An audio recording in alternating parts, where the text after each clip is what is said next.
Devi Brahmacharini II Navdurga. Legend says that Princess Parvati since childhood would see nightmares about her previous birth.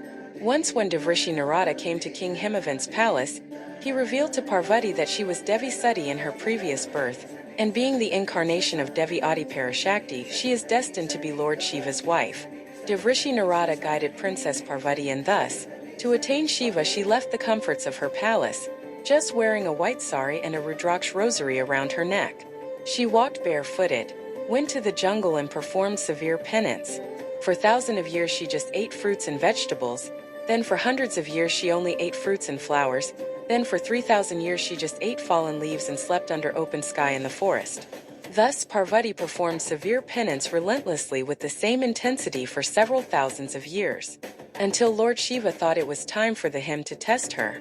So he sent his disciples the Saptarishis to her with a diktat to abuse him in Parvati's presence. The Saptarishis did as ordered by Shiva. They started abusing Shiva in order to dissuade Parvati from continuing her penance.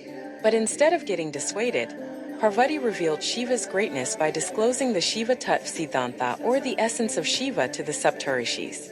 The Saptarishis went to Shiva full of gratitude that he had sent them to Devi Parvati, which gave them a chance to hear the Shiva Tattva Siddhant from Devi Adi Parashakti herself. Devi Parvati had unwittingly become the guru of the Saptarishis, thus the latter had failed. Then Shiva thought it was time for him to test Parvati personally, while Parvati felt disheartened that her penance had still not melted Shiva's heart.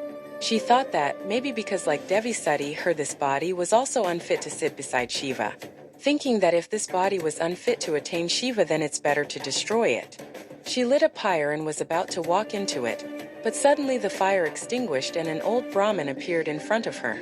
The Brahmin asked her, "To attain what are you doing such severe penance?" Parvati answered, "To attain the ultimate Shiva." Hearing this, the Brahmin mockingly said, "Shiva, but he is unworthy of such penance. He lives in cremation grounds, smears his body with ashes and is surrounded by all types of strange creatures. He doesn't deserve a tender, beautiful princess like you." Parvati sighed, overwhelmed with grief once again. "I don't know how you became a yogi when you couldn't grasp a drop from the ocean Shiva is." She thought that there is no sign of Shiva and all she gets to hear is Shiv Ninda again. Choking with grief, she turned to go back to her hut, but someone grabbed her hand from behind. Angry at the audacity of the old Brahmin, she turned around and to her surprise Lord Shiva was standing right in front of her, smiling at her. The unmarried Parvati, the Tapasvini, the Yogini, the Brahmacharini ultimately attained Lord Shiva, who agreed to marry her.